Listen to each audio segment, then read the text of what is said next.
May all beings be happy. May all beings be healthy. May all beings be free from harm. May all beings love life. May all beings awaken. Welcome to another Cuke Audio podcast.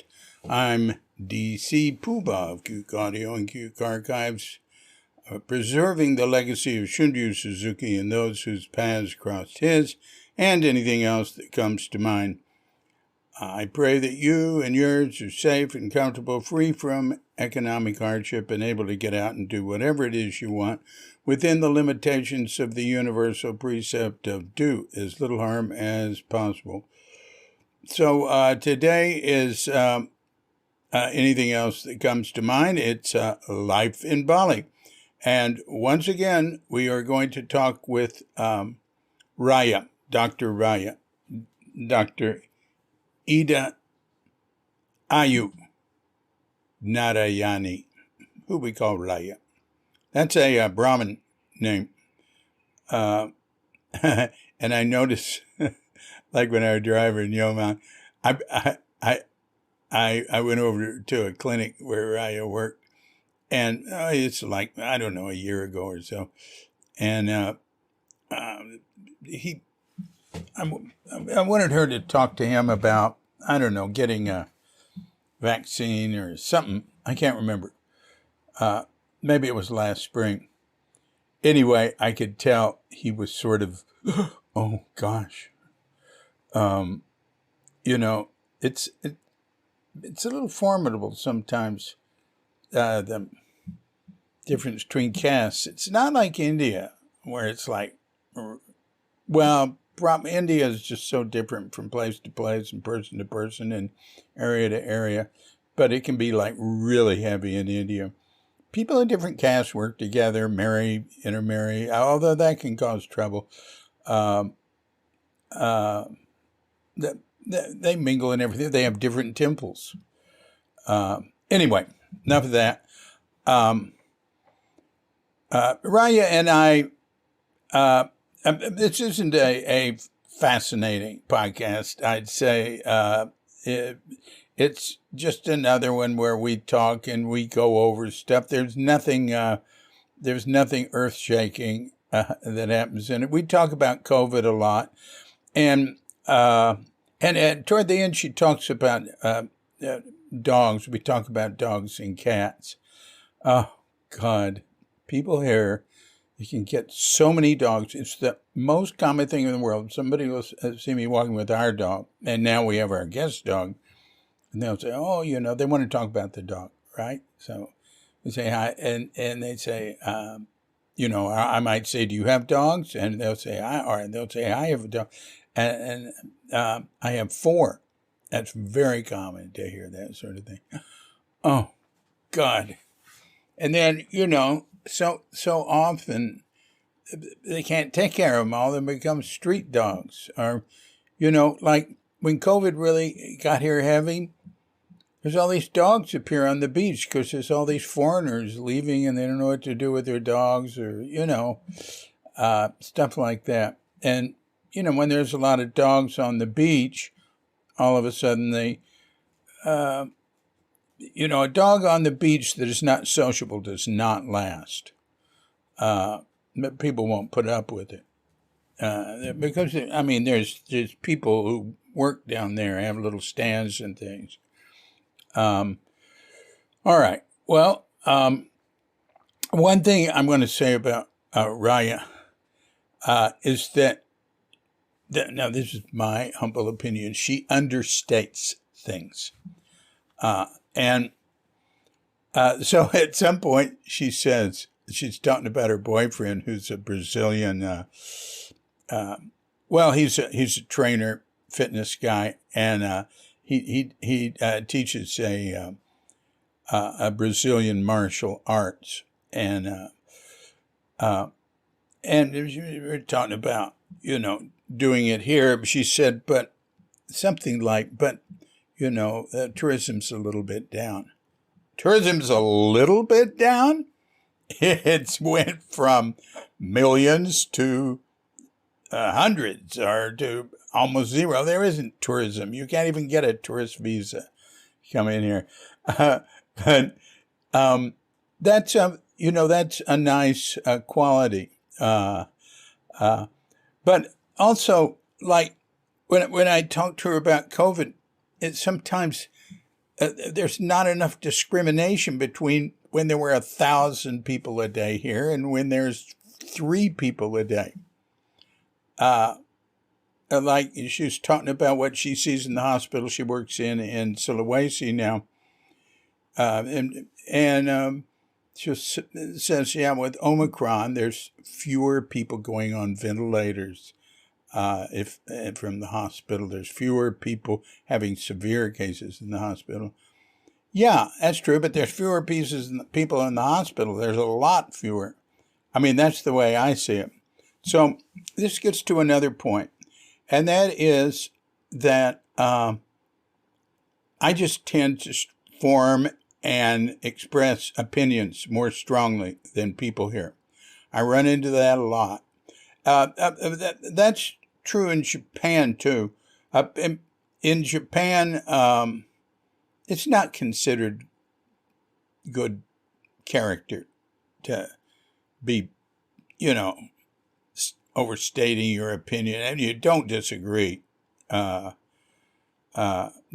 You can say yes and present some other thing, but you don't say no. And I would sometimes. But here, it's sort of the same thing, but without the, they're sort of easygoing, but they don't tend to disagree or push their own trip there. So I'm working with people on music now, and what we did, I released one album on the internet in November, Bali on the Way to Venus. Bali is the name of the band, right? But I put the name of the band in front of the album name because with digital publishing, I can only put the artist and the album cover, and artist and the album name on the cover. That's it. You can't, there's no liner notes, there's no credit to the band, so I'm putting the band's name on it. So that's Bali on the Way to Venus. Now, we finished Bali OK Boomerang, which is the next set of 6 songs. But Gus, the guitarist, brought up gently at our practice last week that, it's better sometimes to not overproduce things, don't get it too crowded. And I've definitely noticed that in studios and musicians tend to get drunk with their music and drunk in a studio with you can just keep putting track after track and it's all so cool. And really good musicians that are used to it and comfortable with what they do frequently will do their best work and, with it being more understated, like Willie Nelson, or like that. And I like, say with the old standards, jazz standards, I like a quartet. I don't like big band. I mean, big band's all right. It's neat to hear sometimes. But I like the quartets. And I grew up with my mother having a quintet in the house, doing classical music. And I like that better than a symphony. All right. So in talking about it, I say, he says, it's just, I eke out of him finally that he thinks some of it's just a little overdone, too crowded. Okay, well, and then I find out that the bass player and the drummer, Katut and Sony, also feel that. And just don't want to say it. Well, so tomorrow we're going to go, Katut And Goose and I are going to go listen to the 6 songs with Today in his studio. And we'll see. I've gone over them a couple of times since then, thought about it, and I think with some minor changes, the way I see it, we can satisfy what he says, because there's only, guitar, bass, drums, vocal, and keyboard. And now in the first thing, On the Way to Venus, we put a keyboard on 2 of them. But on this one, we put it on all of them. And maybe there's too much keyboard. I think that's what they're talking about. And they don't want to offend the keyboard player. And I get that sort of thing all the time. All right, so you get the idea. And in general, Westerners have stronger opinions and express them stronger. And people here maybe keep their thoughts to themselves, more polite. So, yeah, some of that is definitely true. Okay, so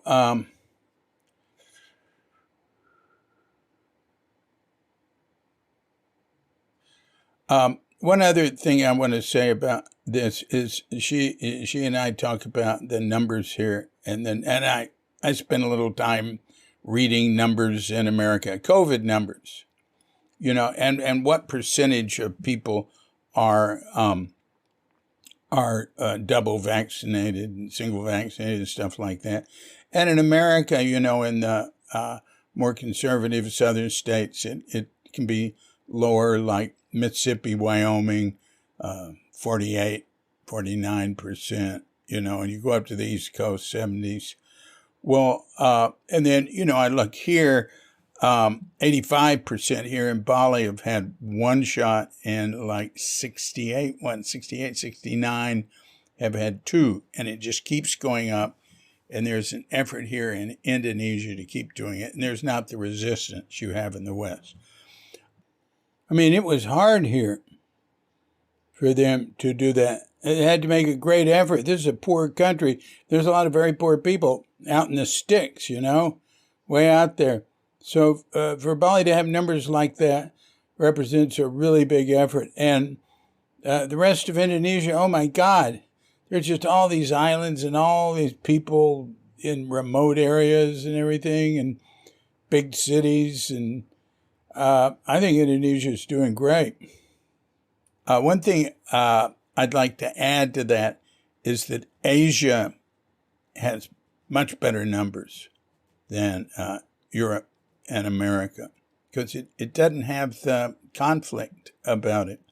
I mean, China's, I'm not going to go look and read it now, but China's got like 90, in the 90s, how many people, what percentage. And just across the board, you look at Cambodia, very, very high.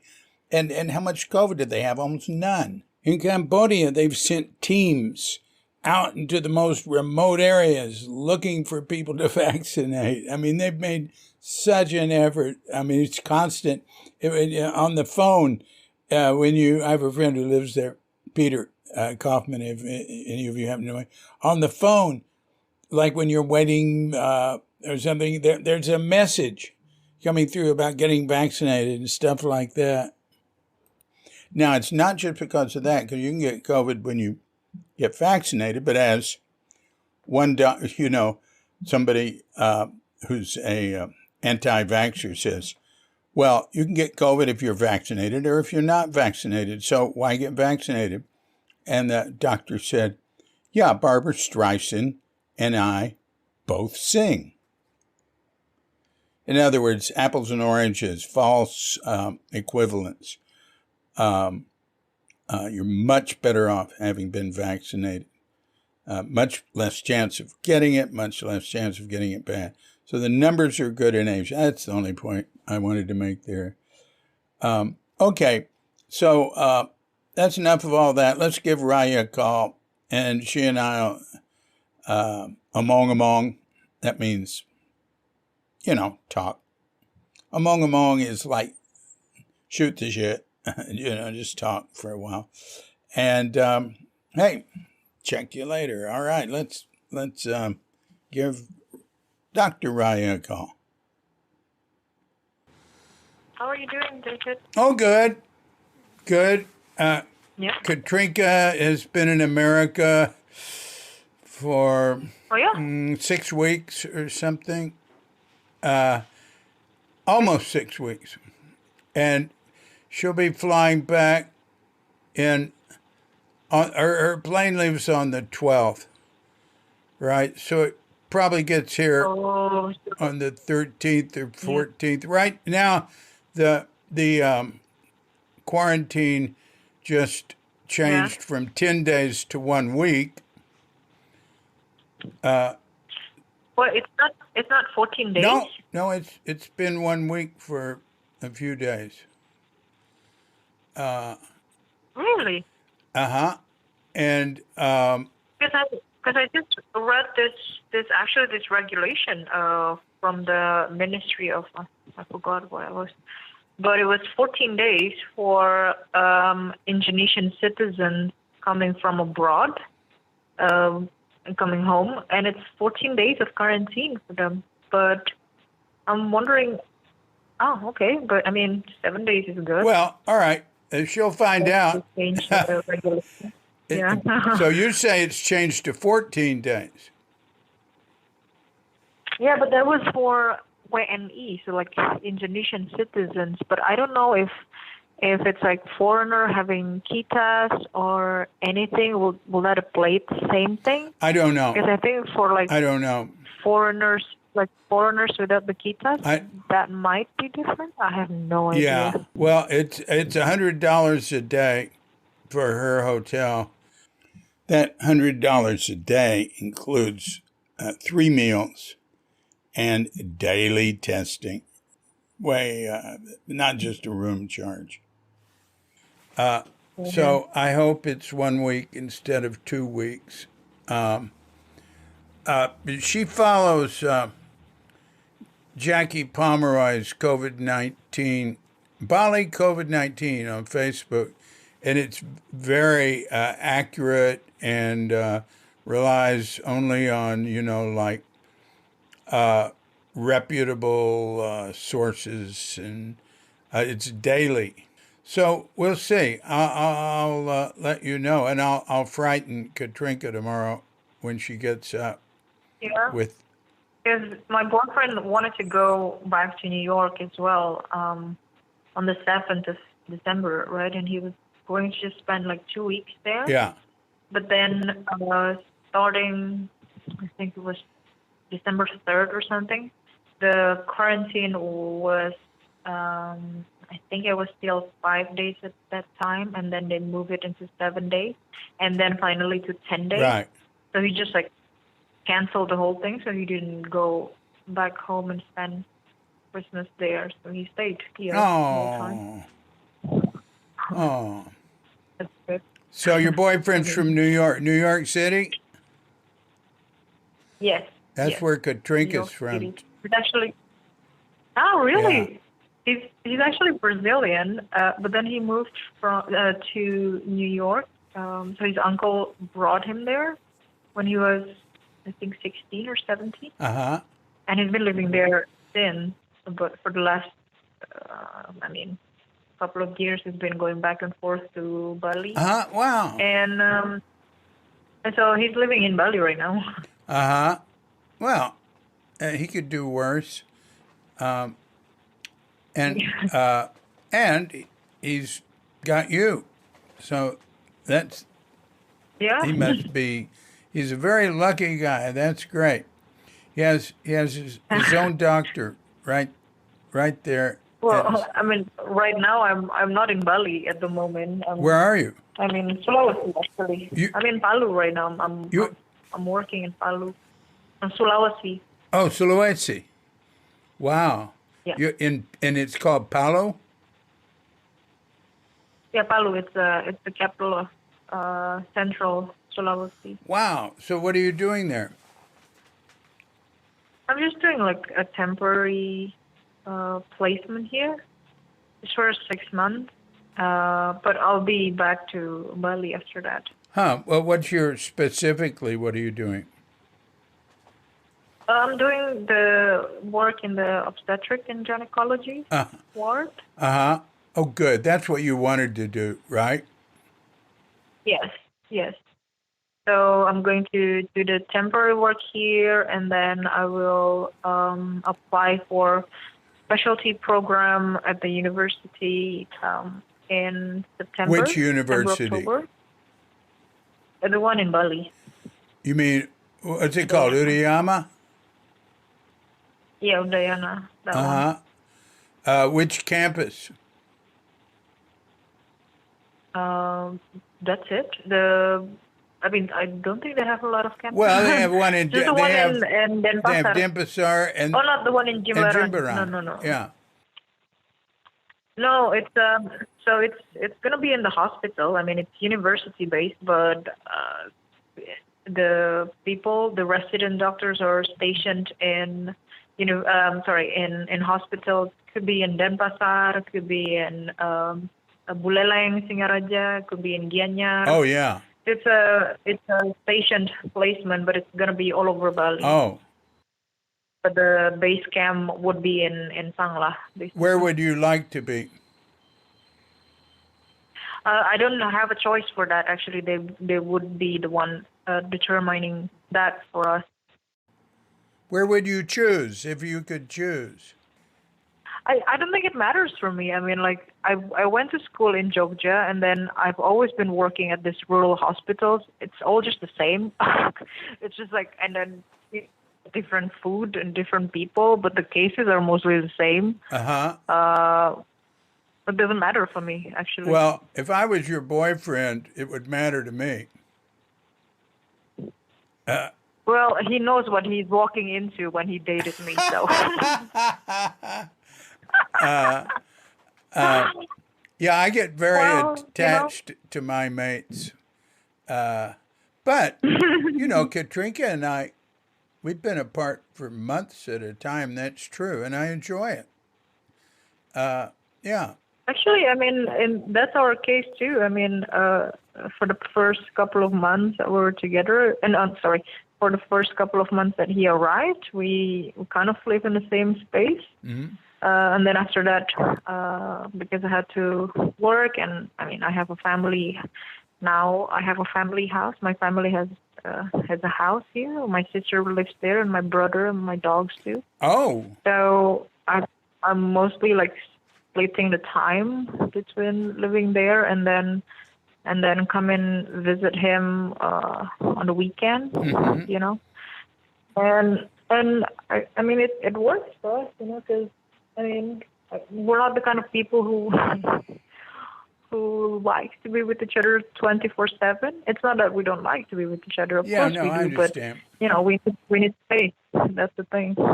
House in Bali. It's just a family house, as in, Oh.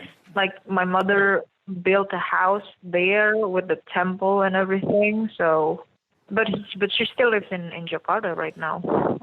But she comes back and forth. Yeah, she comes back and forth, Jakarta, Bali. I wanted to ask you what your take on the situation with COVID was in Bali. The last time I was there, it was November. Actually, I've moved here since November, so. There's very, very little COVID here.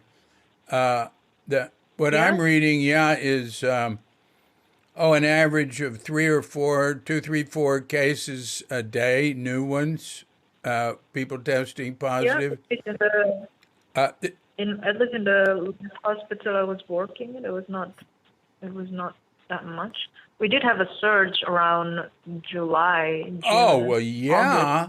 August. Yeah, but then after that, it's been going down. Oh, basically. it wasn't that long ago. There was a lot of, I guess, the Delta. But then it's gone down, this is government statistics, right? The last I saw, like 2 days ago, was 58 active cases in Bali, with a death average of like Uh, I think the death average was 0.6 a week. Hmm. Is that right? I mean, it must be lower than dengue. Yeah, I guess. Yeah. So, I mean, here too, it's not that dramatic. yeah, But I don't know. I mean, the Omicron variant is so far. I mean, you can find it a lot in Jakarta, but it hasn't been really um, spreading to the other areas. Yeah, like quite a few number, but even that I think I read somewhere like 80% of the cases were actually traveler from abroad, yeah, and then the rest are just the local transmission. So still like a big chunk of it is people traveling abroad and then coming home, be that a local citizens or foreigner citizens. yeah. I think that's interesting. It seems to me like the quarantines are working, and what they're doing is working so far. Seems like very little Omicron has come in, and they seem it doesn't seem to be growing. What I've seen. Back in 2020, I thought it was going to be staying for a while, right? Even because at that time no one was like predicting this to be this long, and even the vaccine. But then I thought my opinion was that if people are following the quarantine, the social distancing strictly, and if there is going to be a vaccine, we would see some kind of like downward trend after the second half of 2021, which we did have a little bit of downwards around February, March after the vaccine, but then surging up after the Ramadan and everything, June, July, August, but then we had it like going down again. Omicron was something that to be honest, I didn't really like see that coming. But then again, like, knowing the behavior of the virus itself, and I mean the nature of the virus itself, it is behaving according its own nature, which is like replicating a lot, just like the flu virus is. They have new strains, new variants, new replicants every year, and that's why like we've been having. I mean, since before the COVID, we do have like a suggestion for people to get a flu shot every year, right? Because we do have like new strains, new variants, and everything. That's the nature of virus. But right now, like seeing things and how I think there's still a good because the ones that I'm following from the cases in England at least, it's not as severe. I mean, those who are vaccinated, when they do get the Omicron, most of them, they don't need to be long in the hospital, and they don't need to have the ventilations and stuff. The ventilator, sorry. So to get vaccinated is still a good idea. And I think if more and more people are getting on board with this, it's going to be, we're going to have a better outlook. But I'm actually curious about the case in the U.S. right now because do you know like the vaccination rate in the whole U.S., not just per state? I've seen it. It's actually higher than I thought it was. Let me look. Yeah. All right. Uh, Because what I have read so far is that the Omicron new surge is actually worse in the U.S. than it is in Europe.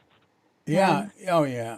So yeah. So I'm actually curious about. I mean, I'm curious to see the data developing after this. like how many of those actually are vaccinated, for example, how many of those acquired moderate or severe infection, stuff like that. Yeah. Well, Because it varies, right, from state to state, the vaccination rate. well, it says California, 66.7% fully vaccinated. Texas, Oh, okay. 57. New York, 72. Florida, 64. Pennsylvania, 64. You get into the southern states, Yeah. it depends. All right, let's see what else. New Jersey's 71. Massachusetts is 70. So East Coast is really high, but they're all they're lower than Bali. But let me see what Mississippi says. See your state's progress. Let's say, all right. So, Mississippi and Alabama are 48. Louisiana's 50. See all those states. But then Florida is 65. All the New England states are much higher, in the 70s. Wyoming is 48. Yeah, you just get to the heavily Republican places. It's more, and then, but in, let me see what it is here in Bali. I go to Bali COVID-19 update. All right, look. Official decrees and circulars were issued bringing quarantine down to 10 and 7 days. France is added to the banned list, but no others.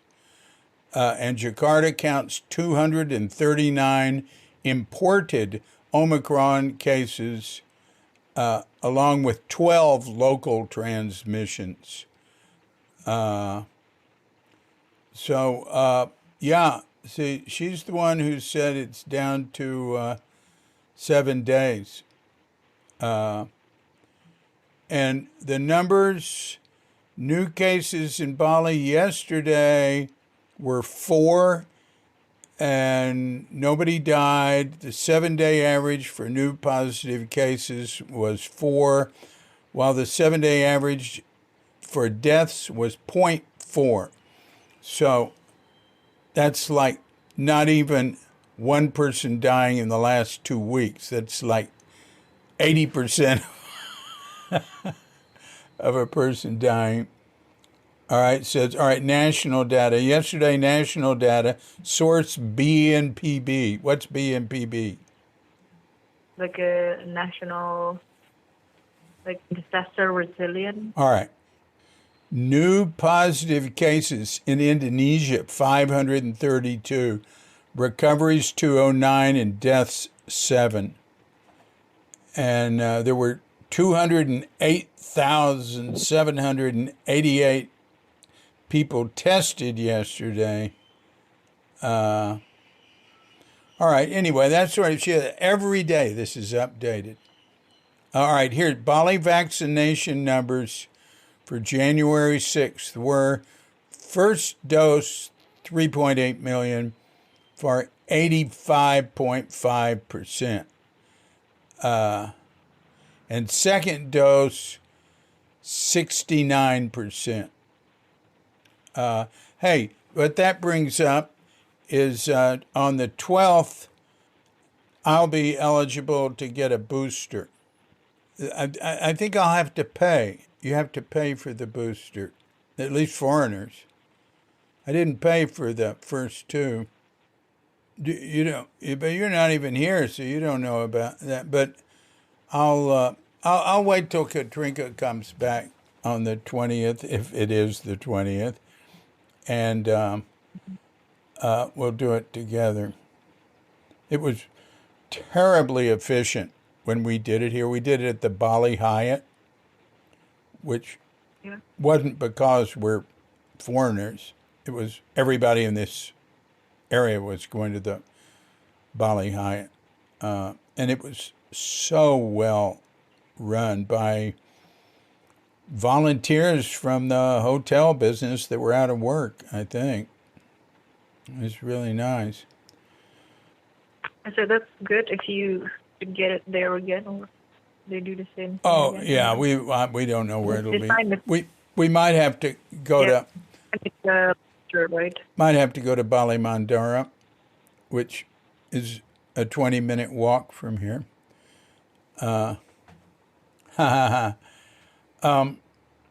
So, well, I just can't help but suspect that there'll be that that the Omicron will start leaking in and the numbers will go up, but not yet. Not yet. Maybe in the maybe in like 4 or 5 months from now, or it'll be faster. Maybe 3 or 4 months. I think it's gonna be a slow rise. Uh huh. But then, like, don't forget we have the Ramadan, which is, I don't know which month that's gonna be this year. Hold on.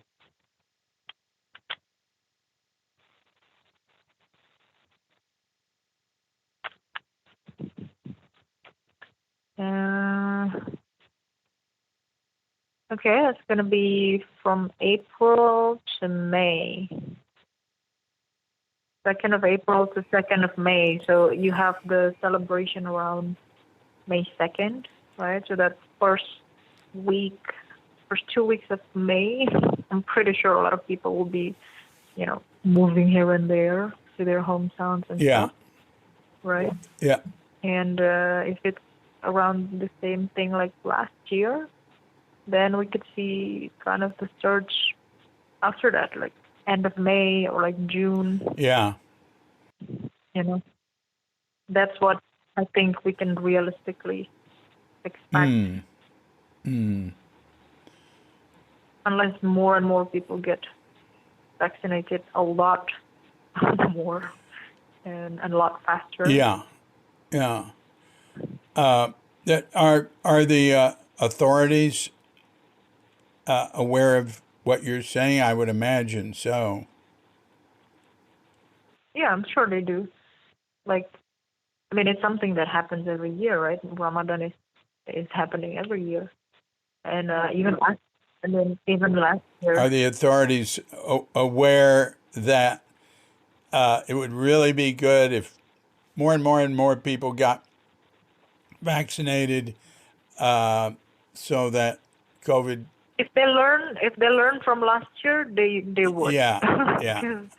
Because the case of last year, the surge around June, July, and August, it was literally like a couple of weeks after the Ramadan, and they were already. I mean, of course, they're not dumb, even though they are, but they were already telling people to not go places for the Ramadan, like way before that. But and then they're not being strict about it. They were being like, wishy-washy and not being clear about the regulations. So what do you do? Like to Indonesian, if you're being stern to them, they will still break the rules. But if you're being wishy-washy, they will ignore you like completely. Oh, that's interesting. So that's interesting. I mean, that's what happened, and that's exactly what happened last year. They were being wishy-washy with the regulation. Like like you being strict to Indonesian, they will still find a way to break the law. But at least the majority will kind of follow it. Yeah. That's if you're being strict. But if you're being wishy-washy, like forget about it. People will not listen to you, and that should be the lesson for the government. Actually. Yeah. Last year was a good lesson. Yeah. Well, I notice here, what I see is everybody, not everybody, but people to an extremely high percent follow the guidelines when they feel they're exposed. Right? Mm-hmm. So driving the cars, riding the motorbikes, almost everybody has a mask on here. Katrinka gets out more, and because she's been involved with getting food and medical supplies and stuff to more remote countryside places. And the further you get away from the center, she says the laxer people are. And even here, though, there's very, very little presence of any authorities. I mean, you hardly ever see any police.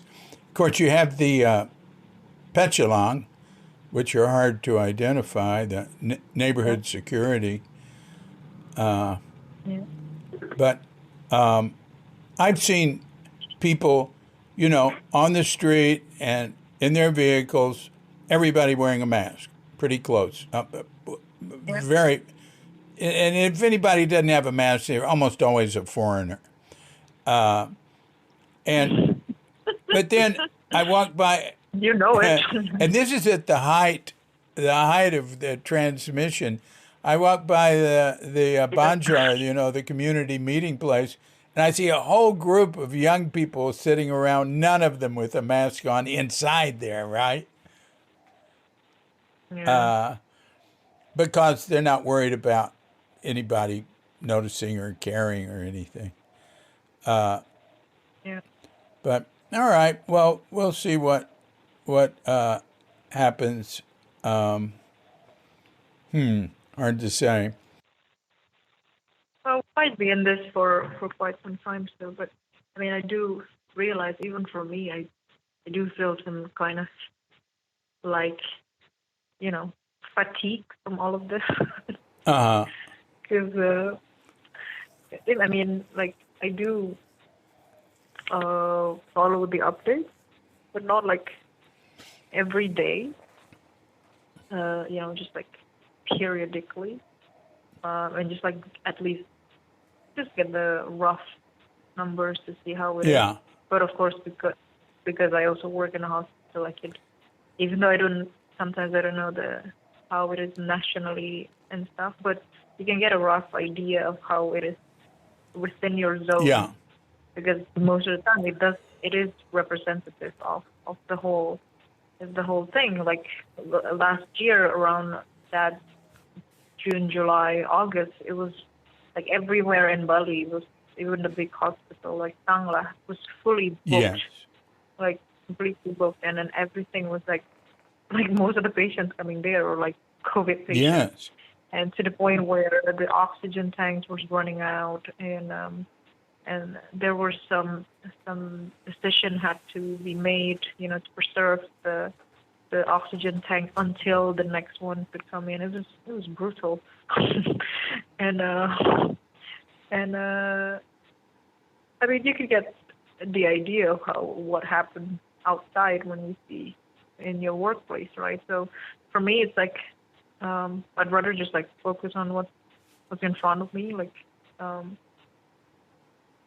case and the patients and everything, and outside of work, I choose to. I'm not saying I choose to close my eyes and ears about it, but I also choose to like just balance things out with, like with things that make me happy, like just enjoying the day or like pleasure, because it takes a lot to be in the middle of that and then working for Oh that. yeah. And then if I don't find a way to keep my own sanity, at Yeah. least, Yeah.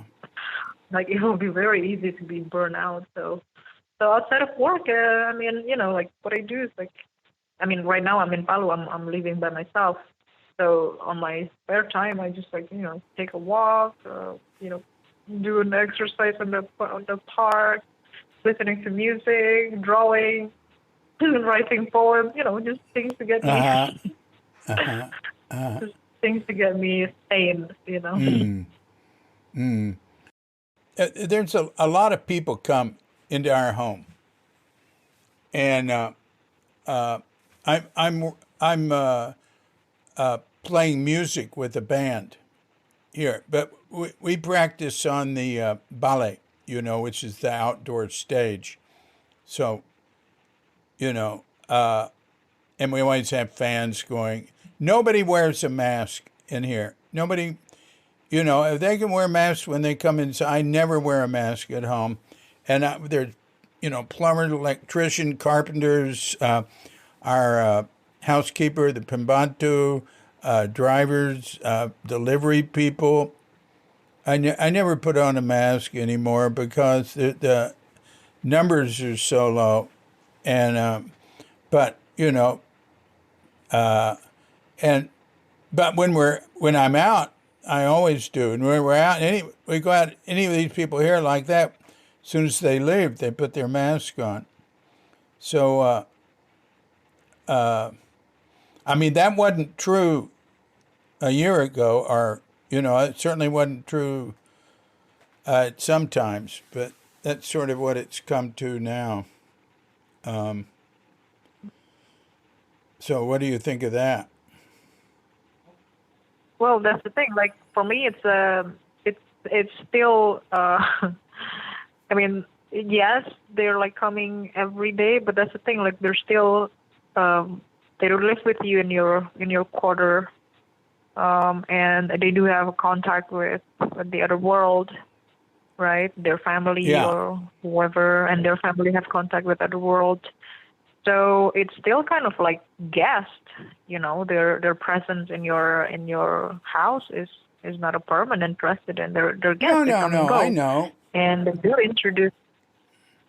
do introduce outside environment. So for as long as they're still inside your house, they better use the mask, and you too. Well, we just don't do that. Well, actually, our pembantu, the housekeeper, she came today. She had a mask on, but she took it off. We just don't wear masks here. I mean, look, there's so little COVID in Bali. Now, if the numbers start going up, I mean, nobody knows anybody that has it. There's just none anywhere almost, Yeah, I mean that's good. If that's the case. But we just don't know how is it going to be with the new variant and what's the spreading rate in the future. Yeah. Well, and the thing is, once you take off the habit, and it's all about it's about the habit. Right. It's kind of like hard to get it back on. Well, I wear a mask a lot. Again, later. I wear a mask a lot. I never go anywhere without a mask on. But that's not true. When I go to the beach, as soon as I get on the beach. Oh yeah, but the beach is different. It's an open air. I'm not. I hardly ever go anywhere inside. If I go inside, pharmacy, Camilla, or where else do I go inside? Maybe Indomart or yeah. Supermart. Always wear a mask. Everybody wears a mask. You have to wear a mask. Yeah. And if I go to the ATM, I wear. If I'm outside, I wear a mask, but just not inside here. But anyway, I know it's. I'm not following strict protocol there, but I just wanted to tell you that. But No, I mean, neither do I. Like, at least, okay, in the what? The indoor, outdoors, like you said, going to supermarket or whatever. Of course, we wear the mask. At home, no. At home is only me, my sister, and the dog. Yeah. And even like in my boyfriend's place, it's also just me, him, and our dog. But when we have like the cleaning lady, for example, coming, then she uses the mask, and we use the mask, or we kind of get out of her way, Yeah, but that's it. That's the only people that come to our house. Other than that, it's just maybe Gojek guy delivering food. Yeah. There's a lot of people come here. A lot of it is outside on the ballet or whatever. but there'll be a lot of people inside. Anyway, if the numbers start going up, we'll get strict again. Yeah. So we'll see what happens there. Hope not, but at least we can expect realistically. We don't know, Yeah. right? But I don't mean to be like pessimistic. I'm just like being realist, knowing my people and how their behavior Yeah. are. We can see some kind of surge or spike after the Ramadan, maybe. If no changes are being done and things are still going like last year, then we can realistically expect somewhere after the Ramadan, May, June, July. Oh, at this point, Raya and I go on about stuff, and I cut it out. So we come back in, and we start talking about her boyfriend, and his, he's into the Brazilian martial arts and everything. So we're going to pick it up at some point when she and I were talking about that. I'm talking about my boyfriend right now. He has his own fitness program, like fitness brand. Yeah. Because he is so he was trained in capoeira. Oh, right. Brazilian martial arts. Yes, and that was actually how he got to New York, because his uncle is actually a master of capoeira. And he was like among the first ones that brought capoeira to New York, to the States, basically. And wait a minute. And is it the Brazilian martial art? Yes. Yeah. I've heard of it. Yeah, so he was the one that brought it there, and then so he took my boyfriend, and so he moved to New York. Yeah. And he's been living there, but also teaching capoeira. So the fitness brand that he developed is basically from, like, the basic is from capoeira, but it's like simplified a lot. So anyone with any level of fitness could join that, basically could join the class. And he actually he really wanted to have, like, Bali being the base camp, eventually, having retreat and people coming for training, for certification and stuff like that. But, like with the traveling situation nowadays, it's things are kind of a bit slower. Yeah. But he's doing many other things. A bit slower He's a man of many talents. Saying a bit slower is quite an understatement. Yes, exactly. But he has other things too. He does photography, videography. His background, actually went to college for visual arts, web design and stuff. And now he's doing the crypto trading and then NFT as well. So yeah, things are. Wow. He's finding his way. Yeah. Well. I can understand that. He's got a complicated life. I have a very complicated life, but in totally different areas. I guess I do some yoga and meditation, but I don't do any Brazilian martial art. What's it called? Capoeira or capoeira? Capoeira. You should Google it. It's very beautiful. Yeah. Yeah. It's almost like, it looks like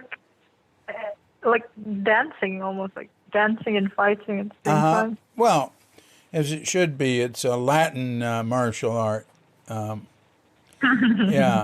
Oh, well, that's great. That's great. Well, I look forward to your return. Let me know when you come back, and we'll get you all over here. Yeah, I will do. You know Genius? You ever been to Genius on the beach? Here? No, I don't think so. Oh, I think you'd like it. In San, right? Oh, yeah, it's right here. Well, you don't know where we live. It's on the Mercure Hotel beachfront. You know where Okay. Mercure is? Pantai Murtasari Beach. Yeah. So on one side, if you're looking from the street, on the right and back on the beach is Genius Cafe, and it's, and on the left is Power of Now Yoga, and they're both Mm. bamboo buildings, you know, Mhm. and Mhm. they're both pretty nice places. And he might be able to do his Brazilian martial art at Power of Now Yoga. That would be a good Oh, place. well, Actually, yeah, I will. I mean, I'm not gonna stay here for like the whole time because my plan is to go back to Bali every 1.5 or 2 months. yeah. I will take like a week or 10 days off, and then I will be in Bali. Spending some time with my sister, my Yeah, dog, my you boyfriend, our could bring your dog. dog too. So yeah. So yeah, I'll let you know next time I'm What in type of Bali. dog do you have? Definitely. Oh, I have. I mean, at my house with my sister, we have two Pomeranian mix, Oh yeah, and yeah, then yeah, two Bali dogs, yeah. and then me and my boyfriend we adopted two, like from the Good street, Lord. basically. Uh, but like one has passed away last September. He had a kidney Uh huh. failure Oh, case, but it was fine because like he got to spend like 6 months with us. But and he used to be a street dog. Like when I say street dogs, he's like he run the street. But we adopted him inside because like there was one time we saw him having this three huge hole on his head because of fighting. mm, Like, and then the hole was like so badly infected. And of course, like he's like one of those dogs that looks scary. He legit looks scary. I think he has like some mix of Bali dogs and pit bull or something like that because his behavior is like that as well. And so nobody wanted horrible! My to. God. Yeah, so nobody wanted to come close to him, right? Every time he go and seek for shelter, people would just like shoo him away. But we feel bad for him. Oh, So we took him in, and then we took care of him and his wound and everything, mm, and he was staying with us. wow. He was not an easy dog. I mean, let me tell you, he's a special dog, because I mean, he's been living his life on the street, right? His Oh my behavior is God. much, really, really like the street dog. But then like along those months that he lived with us, it's so incredible to see how how love can actually touch uh, a living being, because we got to see his soft and cuddly side, Mm, you know. mm, Even though it was like like at first it was kind of awkward for us to see it, because like I'm sure he himself are not used to having, someone stroking him, like patting him on the back, or like, like taking care of him. yeah. But like, but we know when he enjoys the pat, his back will be like arched, and then his face will be like showing, oh yeah, I like that. But he's very poker face. He doesn't show like emotion or reaction from his face, but you can see it on his body, like he's so loose, he's like very relaxing and trusting uh, towards you. It's so cute. Like, oh my God. I mean, yes, we only got to spend 6 months with mm, him, but he was a big part of our life. mm, So, yeah, so me and my boyfriend, we have one dog right now together, and then some cats. uh-huh. Oh, do you know anyone who wants to adopt kittens? No, I do not. Horrors. No. Um, Yeah, because like the cats that live in our place, I mean, there are two sisters and one brother, right? Initially, we wanted to like chop them off, but I think it was kind of not too late. But I mean, they were with us at least since they were baby. but we didn't know that we could actually chop kittens since they were 4 or 5 months. And You then can what? You all can of a want them? sudden, like sterilize them. What word did you use? You said you didn't realize you could. It sounded like you said chop. Yeah. I mean, like chop, like sterilize them, chop. You know what that sounds like when you? I've never heard that used. It sounds like you're chopping them up into little pieces. No, I mean chop, like sterilize them, like Fix them.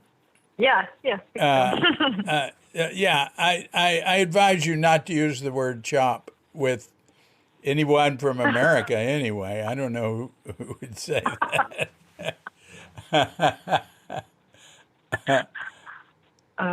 But yeah, anyway, so and then they got pregnant, and we suspect it's by the brother, because ever since they got pregnant, the brother is nowhere to be found.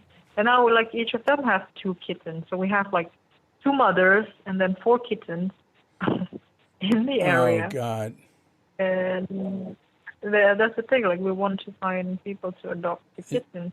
We already got one to adopt. We want to have them all adopted, and then yeah, just fix That's the mothers. hard so to they don't do have because there's way too many kittens, and there's too many cats and too many dogs. So it's really hard to find a home. But I see it happen. But wow, yeah, our dog and our cat were fixed immediately. Our cat was wild. She was what do they say, feral. She was around our home, and then Katrinka started feeding her. Horrors! I told, don't do that. You start feeding her, then she's our cat. You can't get rid of her. And but she's hungry. Exactly. Oh God! So, but that was years ago, and she's been our cat since then. But she didn't start living with us till we moved here. We caught her and took her to the vet. And when she came here, she'd been fixed. We'd seen her go through like a few litters in the neighborhood, and all those kittens died. Or I don't know what happened to them. And that where we lived before, over near McDonald's, and better to say over in the back road to the Bali Beach Hotel, and but anyway, now she lives with neighbors and she just comes here to eat. Yeah, that's the thing. They can do whatever they want. We've got a lot of pets. We've got one part pom. I mean, they live separately. The 4 dogs that I have and my sister, they live in my family house with my sister. The one, the Kintamani dog, she lives with my boyfriend. But the cats are just like around the area. Right. We want to give the 4 kittens away and then just fix the 2 mothers, because we cannot, because like we live in a villa, right? And then I mean, it's not like we're going to live there forever, right? Or like even for 5 or 10 years. And what's going to happen when we move? Like we don't want to burden the people by having these cats constantly coming for food, right? That would be too much for them. Right. So yeah, in a way, we're gonna need to start, quote unquote, getting rid of them. Oh, right. When our cat, when it first came up on our porch, trying to get something from us, I just poured a bucket of water over it. And Katrina said, "That's mean." I said, "Look, if you start feeding that cat, it becomes our cat, and it's our responsibility for life. And there's an endless number of homeless animals here, and you just can't start taking them on." But we took 2 of them on. Actually, our dog was purchased, part pom.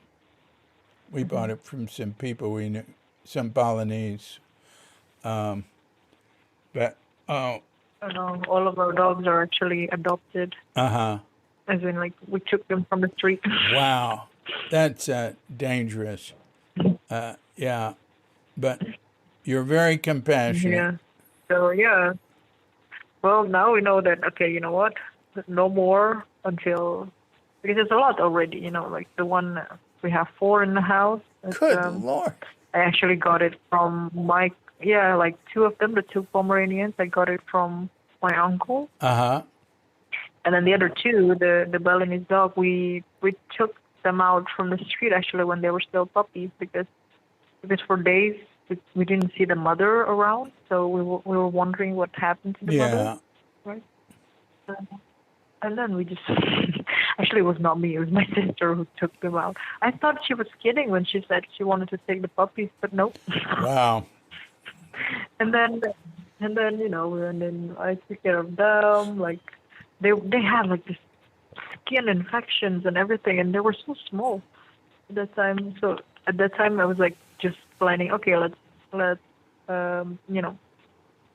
treat them, and when they're ready to be putting up for adoption after vaccination, then we will offer them. But Yeah. that never happened. Yeah. Oh gosh. And then I got attached with them. Right. Oh, the plight of dogs and cats. They're the most successful animals on earth are dogs, cats, and chickens. People ask me, well, what animals do you see in the jungle? Dogs, cats, and chickens. They are everywhere. And they're more successful than any other animals in terms of surviving and proliferating. And dogs developed facial expressions to please people and make people like them. And the relationship with dogs and people is unique. Cats, cats are unique too. There's something. Cats are, to me, they're pretty fierce animals.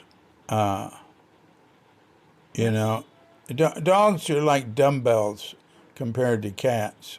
I know they're supposed to be smarter, but like cats, just I really admire cats. I like to look at them. Yeah. I love them both, but just like for different reasons. Yeah, right. Well, Raya, thank you very much. Thank you so much. It's been good talking with you. And look, let me know when you come back. Too. Katrinka will be here, and we can you can just come over here, and then we walk down to the beach. It's like 10. Sounds great. 15 minutes, we take the dogs there. And as soon as we get on the gong that goes down to the beach, we just let the dog, when I say dogs, we're taking care of a friend's dog for half a year, a little toy poodle. I got your dog. You remember?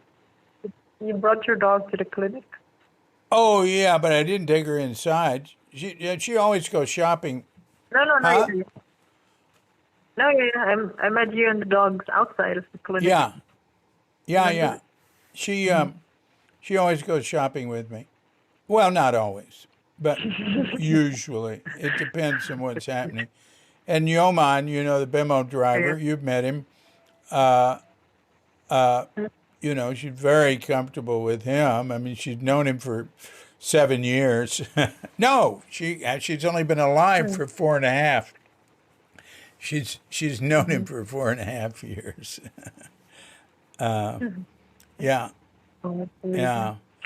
Well, okay, Raya. Hurry back from Palo. You have a good weekend. Yes, Okay. definitely. And you too. You too. And until we meet again. And my greetings to Yeah, Katrinka I as will. well. I will when she gets Yeah. up. It's right now. It's 2 in the morning where she is. Well, look, I think I've taken up enough of your time. You're always very generous with your time with me. I appreciate it. And I'm happy you're alive and oh, well, kicking, thank even you. though you're not with Katrinka right now. Yeah. And Happy New Year. I haven't said Oh, Happy yeah. New Year Happy to New you. Year, So Raya. it's, Raya. Yeah. it's definitely a strange couple of years Yeah. that we had, but I'm happy that you're healthy and kicking. Yeah. You know. Yep. Okay. Take care. Take care, Bye you bye. too. Bye. So, thank you very much, Dr. Raya. I appreciate it a lot. You're very generous with your time, and look forward to you coming back from Sulawesi to Bali. And yeah, so this has been a Cuke Audio podcast, A Life in Bali. I'm DC Poobah of Cuke Audio and Cuke Archives, coming to you from sleepy Sanur with Dog and Bandita, Feline Cuchita, and dear lovely Katrinka. And we're wishing you and yours and all of us a grand awakening.